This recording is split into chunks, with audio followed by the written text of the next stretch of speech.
তো বন্ধুরা, শুভ সকাল। তো এই ভিডিওটা করছি আমি সকালবেলা।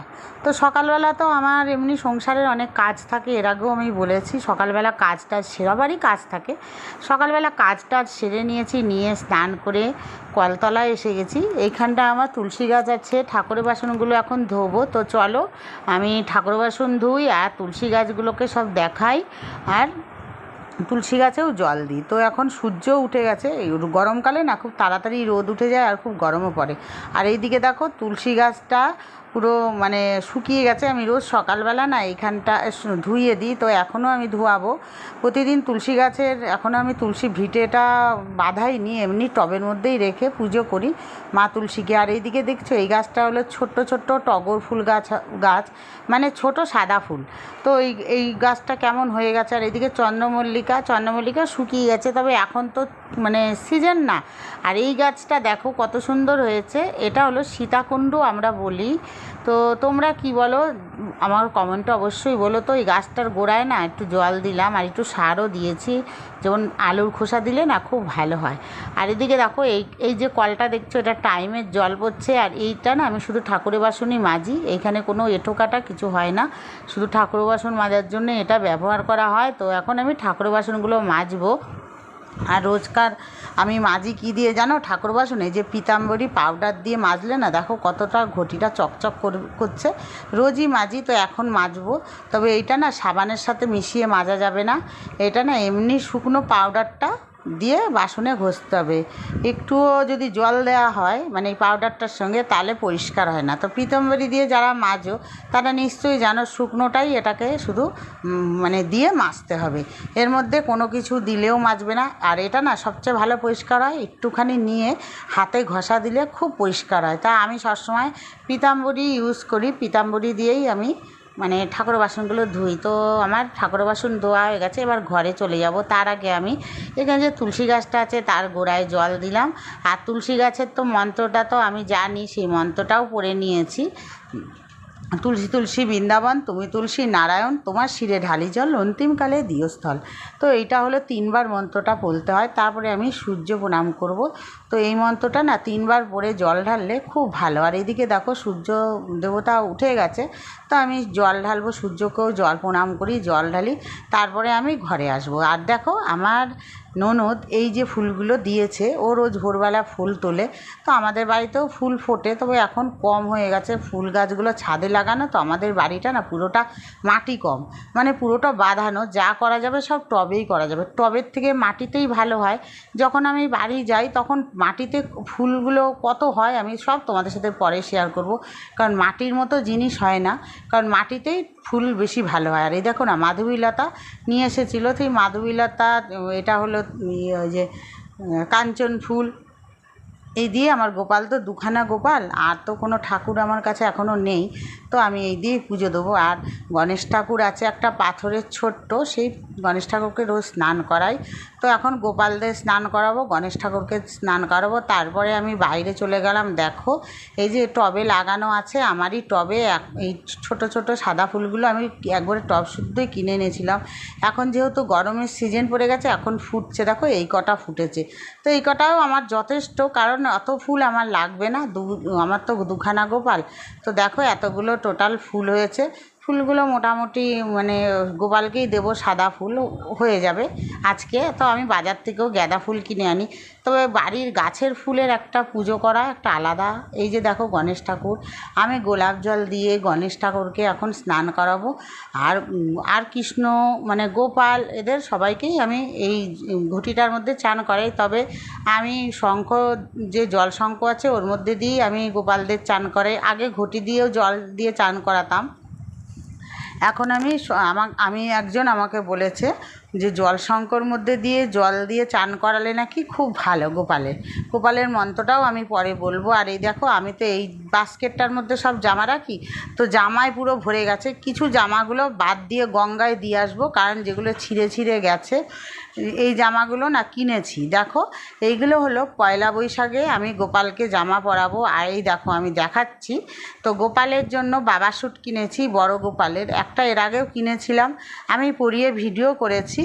আর এই দেখো আমি আর ছোটো গপুর জন্য আমি দুখানা কিনেছি, বড় গপুর একটা কিনেছি, পরেই আর একটা কিনবো, কারণ ওর বড় গপুর না বেশি জামা আছে, বড় গপুর জামার একটু দাম নেয় বেশি, আমি তাই বলে যে আমি দুইজনের সমানই কিনি। তবে আজকে আমি অনেক দিন আগে এই জামা দুটো কিনে রেখেছি, দুখানা। এই জামাটা তোমরা অবশ্যই বলো কেমন, এটা আমি পছন্দ করে কিনেছি। তো দুখানা জামা ছোটো গপুর আর বড় গপুর একখানা কিনেছি, আবার একটা গিয়ে কিনবো, পয়লা বৈশাখে পরাবো। আর এদিকে দেখো এই কটা ফুল আর তুলসী পাতা তো লাগবেই, কারণ তুলসী পাতাগুলো গাছে আমার ওই পাশের বাগানে গাছে ছিল, নিয়ে এসেছি। তো এখন না গাছের পাতাগুলো কেমন হয়ে গেছে, তো আমি এখন ছোটো গপুকে স্নান করাবো, তারপরে বড় গপুকে স্নান করাবো। প্রথমে ঘটি দিয়ে জল দিয়ে স্নান করিয়েছি, এইবার জল শঙ্খ দিয়ে স্নান করাবো, কারণ আমি গাটা ভিজিয়ে নিলাম, কারণ হলো চন্দনগুলো দিয়েছিলাম উঠিয়ে দিলাম। তো এর মধ্যে গোলাপ জল দেওয়া আছে। তো ছোটো গপুকে এখন স্নান করাচ্ছি। ওং নমো ভগবতে বাসুদেবায় নমঃ, ওং নমো ভগবতে বাসুদেবায় নমঃ, ওং নমো ভগবতে বাসুদেবায় নমঃ, এই 3বার মন্ত্র বলতে হয়। তো অতটা তো আমি দেখাতে পারবো না, 3বারই জল ঢালতে হয়। তো ছোটো গপুর স্নান হয়ে গেছে, দেখো জামাটা পরিয়ে দিয়েছি নীল রঙের। তোমরা অবশ্যই কমেন্টে বলো কেমন লাগছে আমার ছোটো গপুকে। তো দেখো গপুর যে সিংহাসনে যেখানে পাটা রাখবে সেখানটা তুলসী পাতা দিয়ে দিয়েছি, কারণ না ছোটো গপুরকে যদি বসিয়ে দিই ওই পায়ের চরণে আর দেয়া যায় না, উঁচু করে দিতে হয়। তারপরে সামনের পাটায় আমি তুলসী পাতা দিয়ে দিয়েছি। দিয়ে তোমরা অবশ্যই বলো আমার ছোটো গপুকে কেমন লাগছে। আজকে নীল রঙের এই জামাটা পরিয়েছি, অবশ্যই সুতির। আর দেখো মালাটাও পরিয়ে দিচ্ছি গপুকে।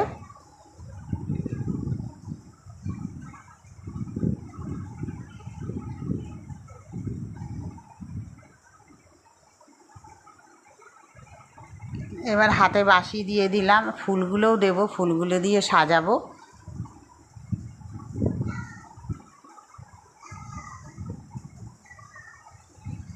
তো আমার গোপুসোনার মানে পুরো সাজানো রেডি। এবার চন্দন দেবো, কপালে চন্দনের ফোঁটা ফোঁটা সব দেবো।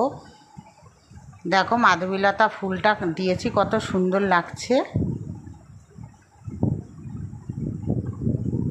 আর আজকে না ছোটো গপুকে মাধবীলতা 3-4টে ছিল, ওইটা দিয়ে ছোটো গপুর মালা হয়ে যাবে, কারণ গপুর না গোপালের মালাই হলো মানে মালা তো পরাই মাঝে মাঝে, বেলি ফুলের মালা নানান বাজার থেকে কিনে এনে পরাই। তবে এখন তো ফুলটা নেই, বাজারে যেতে পারছি না, যাব গিয়ে আনবো।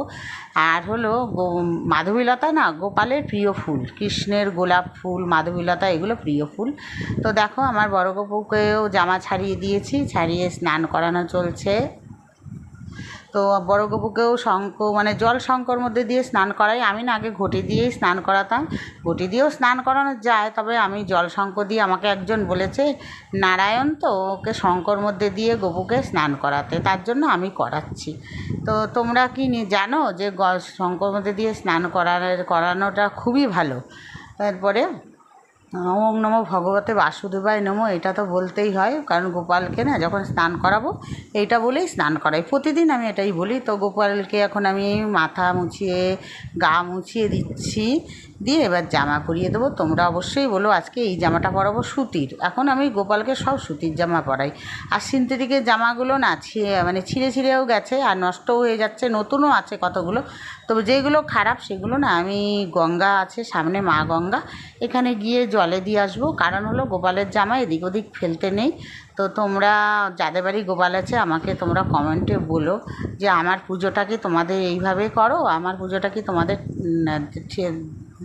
দেখে কেমন লাগছে।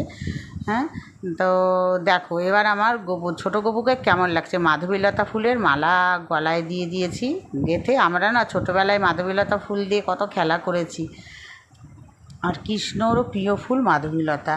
তো দুইজনকেই সাজিয়ে দিয়েছি, বড় গপুকে মাধবীলতা কানে দিয়ে দিয়েছি, মাথায় দিয়ে দিয়েছি কাঞ্চন ফুলটা। এবার চন্দন ফোঁটা দিচ্ছি, পায়ে তুলসী পাতা দেবো, কারণ গোপালের পুজোর নিয়ম হলো আগে পায়ে তুলসী পাতা দিতেই হবে, চরণে। পা বলছি, এটা আমার ক্ষমা যেন ভগবান করে, পা বলতে নেই, গোপালের চরণে। তো দেখো গোপালকে আমি আরতি করছি। আর জানো তো বন্ধুরা, আমি কিন্তু বসে আরতি করি না, সবসময় দাঁড়িয়ে আরতি করতে হয়, কারণ ঠাকুরকে না আমরা বসে আরতি করতে নেই। আমি না এটা জানতাম না, কত কিছু আমাদের অজানা থাকে, পরে আস্তে আস্তে সব জানি। তো দেখো আমি ধূপকাঠিও দেখিয়ে দিলাম আর আরতিও করে নিলাম। তো আমার ভিডিওটা তোমাদের কেমন লাগছে অবশ্যই বলো। ঠাকুরকে আমার ভোগ দেওয়া হয়ে গেছে, কলা বাতাসা আর সন্দেশ এনেছি। তো আবার আমি নতুন ক্ষীর এনেও মাঝে মাঝে দিই। তো বন্ধুরা আবার নতুন একটা ভিডিও নিয়ে আসবো।